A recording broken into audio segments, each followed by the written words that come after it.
Hello, my lovely listeners. Welcome back to Chapter 3 of Lonely Is Never You with Quintessa and Gunnar. I hope you have been enjoying the story. I invite you to Part 3 to see what will happen today. The wind is playing with your hair. I'm watching it painting circles in the air. You're smiling at me like only you could do.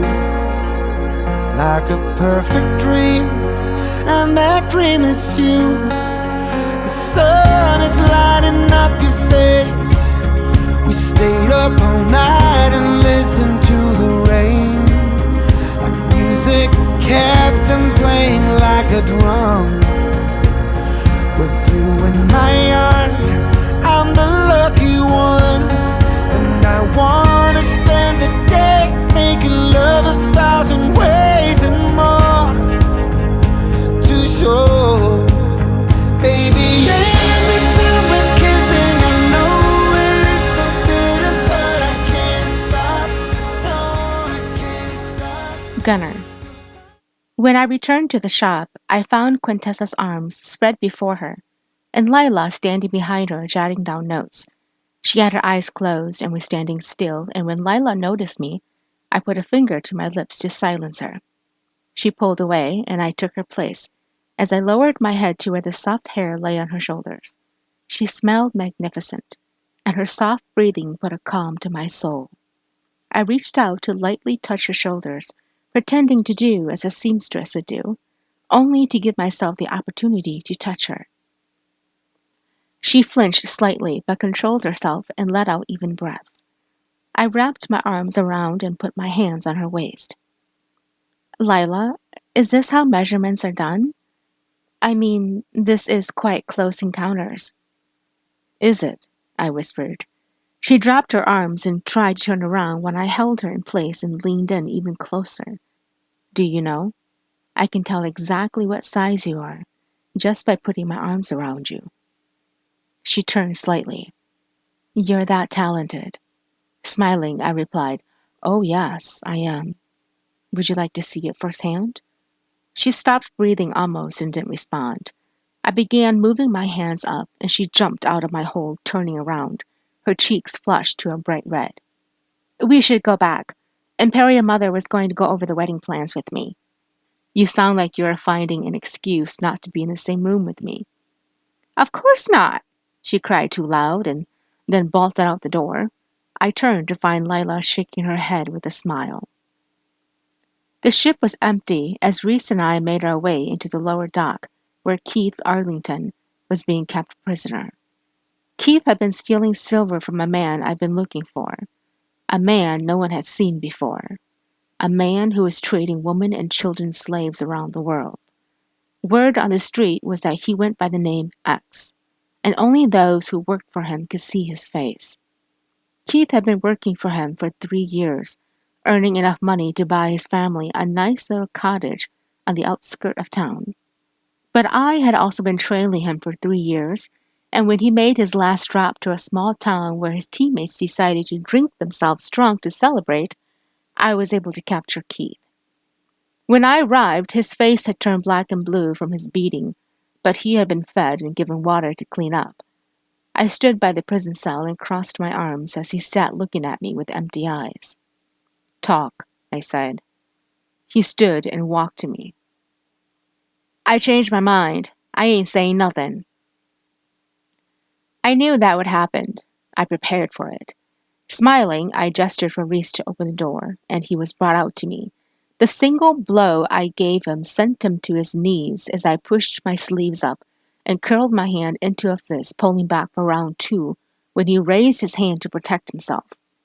I smiled and lowered my hand and gave him a kick in the rib where I heard a crack. He groaned and fell over, his body shaking, and he began coughing up blood. That would have been a broken rib, and I aimed to be sure it punctured a lung too. So now you will slowly bleed to death, and I will happily return you to X, who will rip you apart. You do know he never trusts an employee who has been caught by others. Keith's eyes rolled, and he crawled to the wall for support. You are evil. I am evil? Who here has been selling children and women as slaves to the world?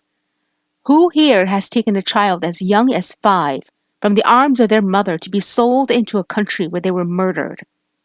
I felt my heart race with anger as I walked over and kicked him again, this time in the back of the thigh where his leg began shaking.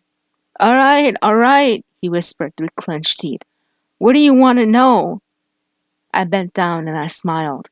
I want to know what everyone wants to know. His face.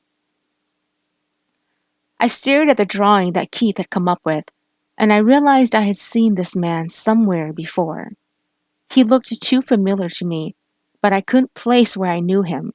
I folded the paper back up and slipped it into the drawer and locked it. Reese entered my study room with a tray of tea and fruits. He set it on the table and turned toward me. My lord, you missed dinner. I took a deep breath and walked to pick up the cup. The aroma of lavender filled me and I took a drink, letting the warmth of it fill my body. Reese, why does X look so familiar to me?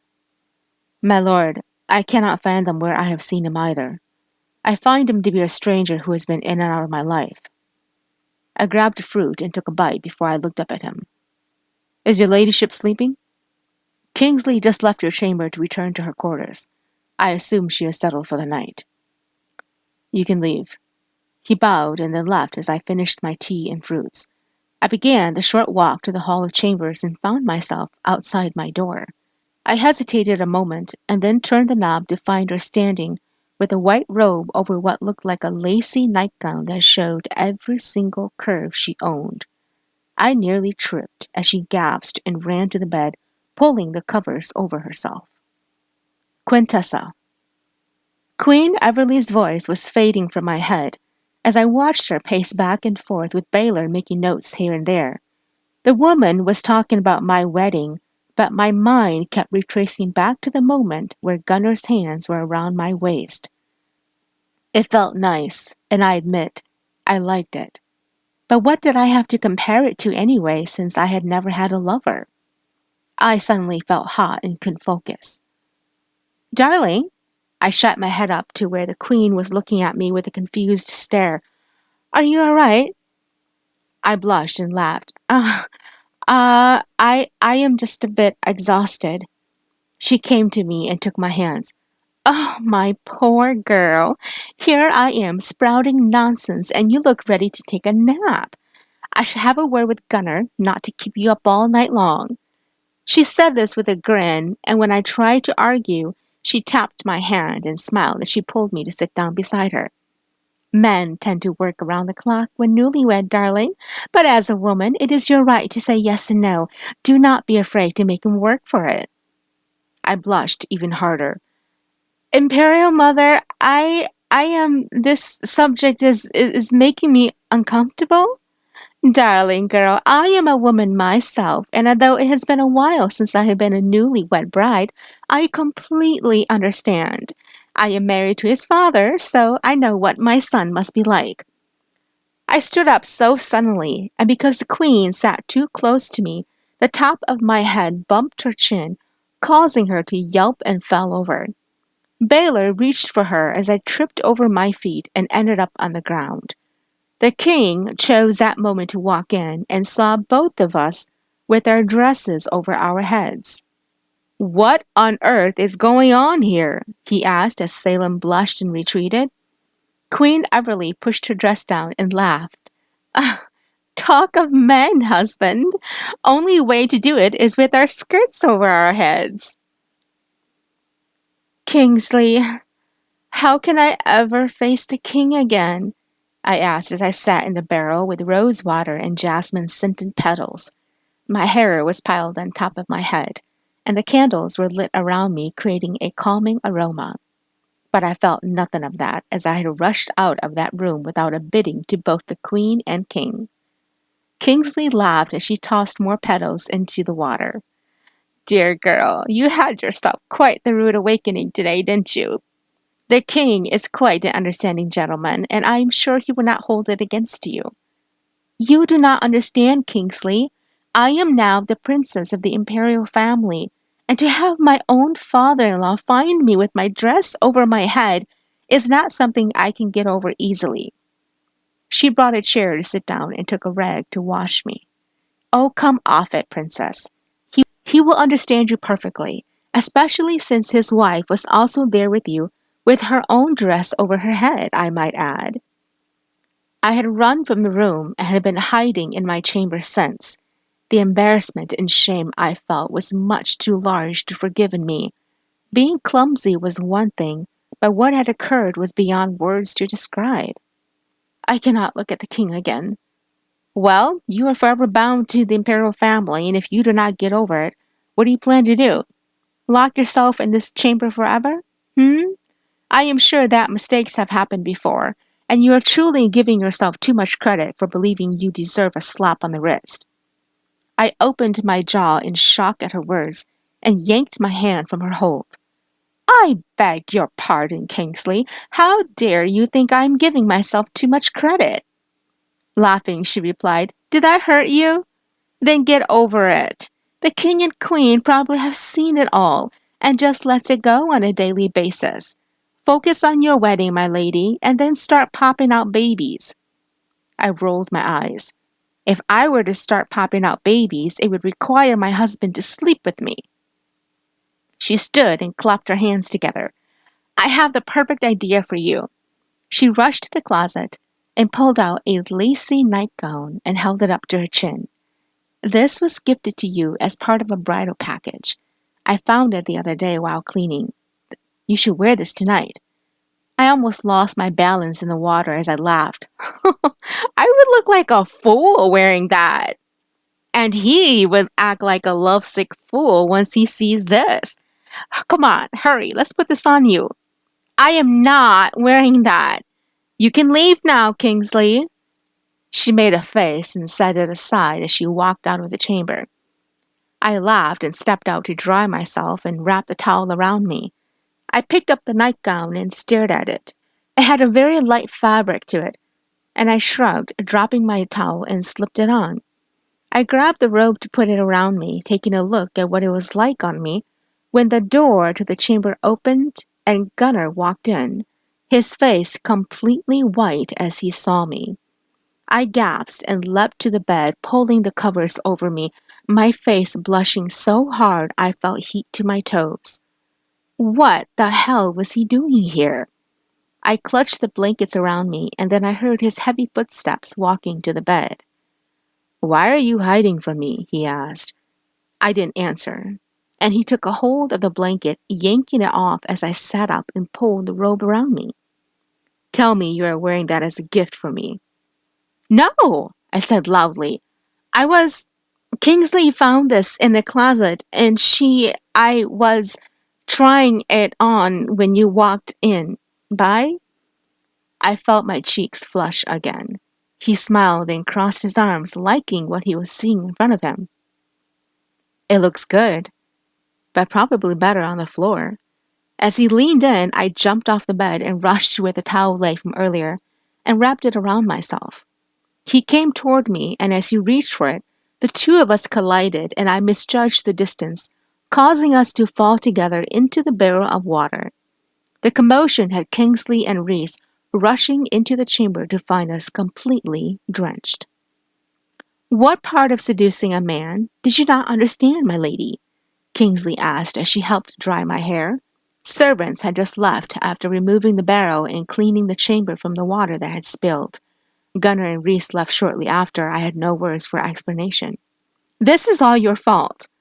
Kingsley laughed as she tossed the towel aside and picked up a warm blanket to wrap around me. How is this my fault? I was merely pointing you to the right direction, and yet you misunderstood me deeply. I am not good with men. I do not have the experience, and when he is around me, my mind becomes fogged. I cannot seem to find the right words to say, and I do not know why. Well, he is having an effect on you whether you want to admit it or not, my lady. It is not that he is not handsome. Clearly, he's quite more handsome than you want him to be. That is the reason for your fogged mind. I ran my hands through my wet hair and let out a deep breath. What was this feeling inside me that kept making my heart skip beats? I didn't understand it one bit, and it was driving me crazy. I had no words to describe how I felt when he came around. I looked up at her and blushed. Kingsley, I never had a mother to ask about these kinds of things, so I am not sure who to ask but you. Laughing, she replied, "Oh, dear girl, are you blind? I am a maiden, and I have no clue about what happens when the night comes. All I know is how to make a man chase you, and you cannot even do what I asked of you. I am afraid I will not succeed when it comes to other advices." I stood up and shrugged my shoulders gently. Well, then who am I going to ask? The Queen has a good sense of humor. Gunner. The ship seemed to be lonely since I had docked at bay to take care of wedding details with Quintessa. As soon as I stepped on board, I felt as if the heaviness from my heart was lifted, and I could breathe. I had not dared to go back to my chamber after our collision with the bathwater. I had slept in the study hall, and I ate breakfast before everyone woke and left before they came to eat. I had a shipment of trading goods that would be arriving in the East Bay this afternoon. Dalton jumped on board, and I turned around to find him chewing some dry beef jerky. His eyes were telling me things I knew I didn't want answers to. You were quite the topic today at breakfast. I forced a smile. And you had to make sure you rubbed it in, didn't you? Of course. What are brothers for but to make the other one look terrible? Shaking my head, I lightly punched his shoulder as I gathered the rope to set sail. Dalton was found at the age of 3, malnourished and bleeding from a head wound outside the palace walls. There was no indication of where he came from and who he belonged to, for he could not even speak at that time. But the horror of his upbringing was very vivid in his eyes, and after months of tender loving care, did he finally warm up to my mother. It took another year before he spoke, and it was very little he had to say. A year after we found him, my father adopted him as a son and placed him under my care. Since then, everywhere I went, he was with me. I took out the drawing Keith had put together and handed it to him. Who does this remind you of? He took it from me, opened it, and looked at it. And then he shot up his head in shock and he dropped the paper on the ground. I picked it up as I watched his face turn into horror, and then he backed away from me. What? I asked. He covered his head with his hands, and then he shook his head. I have seen that face. Where? I asked. He lowered his hands from his face. In my nightmares. That was when I suddenly remembered why he looked so familiar. As a child, Dalton had horrible nightmares, and to help rid of them, my mother had bought paint for him to put his dreams into paper. He had painted someone who looked like X.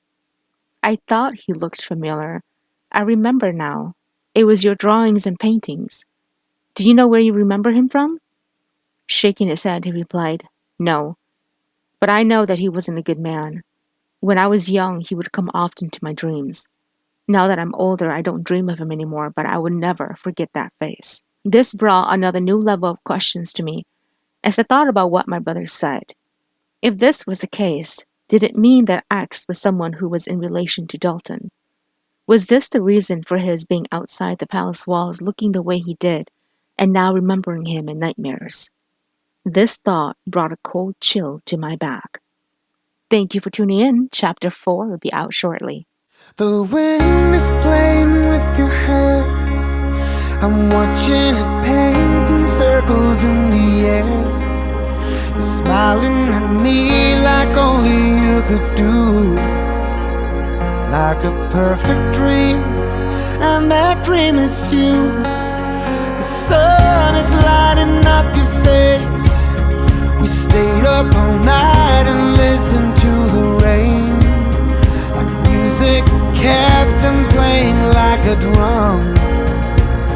With you in my arms, I'm the lucky one. And I wanna spend the day making love 1,000 ways and more to show. Baby, every time we're kissing, I know it is forbidden, but I can't stop. No, I can't stop. Your body's on my body. I know you really got me, 'cause I can't stop.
I'm the lucky